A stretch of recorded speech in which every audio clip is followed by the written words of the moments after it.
बिस्मिल्लाहिर्रहमानिर्रहीम। अस्सलाम वालेकुम।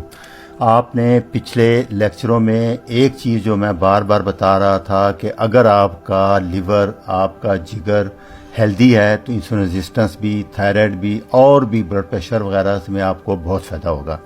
इसलिए एक चीज़ आपने याद रखनी है कि हेल्दी लिवर बहुत ज़रूरी है। इसके कुछ निशानियां मैं बता रहा हूं, इससे आपको एक रफ अंदाज़ा हो जाएगा कि आपका जिगर फैटी हो चुका है और सही काम नहीं कर रहा।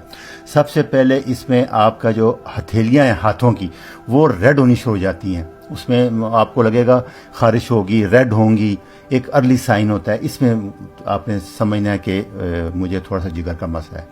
दूसरा, वेन्स ऐसे फैल जाती हैं, स्पाइडर वेन जिस तरह आप देख रहे हैं, इस तरह ये सारी ऐसे आ जाती हैं। कहीं पाँव पे होंगी, पेट पे होंगी, हाथ पे हो सकती हैं, कहीं भी हो सकती हैं, टांगों में भी हो सकती हैं, हर जगह हो सकती हैं। ये तीसरा, इसमें रेड पर्पल स्पॉट आ जाते हैं, आपके जिस्म पे आ जाएंगे, पाँव पे आ जाएंगे, हाथों पे आ जाएंगे, ये कहीं भी आ सकते हैं, कोहनी में, बैक पे भी आ सकते हैं। ये आपने देखते रहना है। ये भी साइन है इसका होगा। और चौथा, फिर सिर में जैसे सिकरी कहते हैं हम, वाइट स्कैल्प आ जाते हैं, ये भी एक साइन है कि लिवर वीक हो रहा है आपका, सही नहीं, फैटी लिवर हो चुका है। और फिर इसमें लिवर में दो चीज़ें बनती हैं कि एल्ब्यूमिन भी और विटामिन B12 भी। तो विटामिन B12 जब कम होगा तो फिर आपने देखना है कि हाथ की ये जोड़ है, ये उंगली, ये ब्लैक हो जाएंगे, ये इसमें। और छठा, फिर हील, आपकी एड़ियाँ जो हैं वो फटना शुरू हो जाती, क्योंकि लिवर में विटामिन A स्टोर होता है। तो फैटी लिवर होता है तो वो सारा सिस्टम अपसेट हो जाता है, एड़ियाँ फटनी शुरू हो जाएंगी आपकी। ये एक उसकी साइन हो जाएगा, आसान। और फिर 7वें नंबर पे आपके पाँव में खारिश होगी, पेन होगी, और फिर उसके बाद हो सकता है बर्निंग भी हो, जलन होगी बहुत ज़्यादा पाँव में। ये सारे साइन मिल के, इनमें 4-5 अगर होंगे तो आपने फ़ौरन समझना है कि लिवर काम नहीं कर रहा। और दूसरा, ब्लड कम बनेगा, डिगर होगा तो नेल आपके वाइट हो जाएंगे, पाँव के अंगूठे। पाँव में ज़्यादा मसला इसलिए आ रहा है, ज़्यादातर साइन पाँव में नज़र आ रहे हैं कि जितना दिल से दूर होगा टेल, उतना ज़्यादा प्रॉब्लम आता है। इसीलिए आँखों में और पाँव में, शुगर में भी, बाकी बीमारियों में सबसे पहले निशानियाँ वहाँ आती हैं। 10वें नंबर पे ज़्यादा एडवांस हो गया, जरकान होना शुरू हो जाएगा आपको। ये सबसे डेंजरस साइन है, इसका मतलब है कि लास्ट स्टेज आ गई है।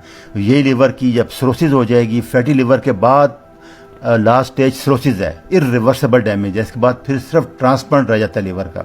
इसलिए मैं ज़्यादा जोर बार बार दे रहा हूँ कि फैटी लिवर पहली स्टेज है, इसको आप 100% क्योर कर सकते हैं कीटो डाइट से, ये समझ लेना आप। जब सिरोसिस हो जाएगा फिर प्रोटीन एल्ब्यूमिन नहीं बनेगी, पाँव में बेताशर सोज पड़ जाएगी, पेट में पानी पड़ जाता है बहुत ज़्यादा, पेट फूल जाता है, पाँव सूज जाते हैं। तो ये इसकी बड़ी बड़ी वजह है।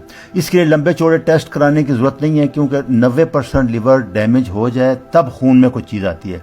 सबसे बेस्ट आसान टेस्ट है अल्ट्रासाउंड, जैसे अच्छे सोनोग्राफर से फैटी लिवर उसमें आ जाएगा, और अगर एडवांस स्टेज होगा तो सिरोसिस भी आ जाएगा। तो ये आपने, लिवर की एक्सरसाइज फास्टिंग है, लिवर तो एक्सरसाइज नहीं कर सकता, उसका फैट बर्न करने का फास्टिंग, उसको रेस्ट मिलेगा।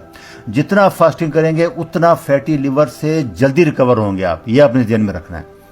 और फैटी लिवर के बाद क्योंकि बेली फैट होता है, बाकी फैट बनता है, तो फिर वेट लिफ्टिंग, वॉक, पूरा शेड्यूल जो बाकी चल रहा है वही शेड्यूल है, कोई स्पेशल चीज़ नहीं है इनमें। ये बार बार कर लेना है, ये आपकी आसानी के लिए, अवेयरनेस के लिए थी। आपने जिगर को हेल्दी रखना है, आपकी 90% बीमारियां ख़त्म हो जाएंगी। अच्छा जी, अल्लाह हाफिज़।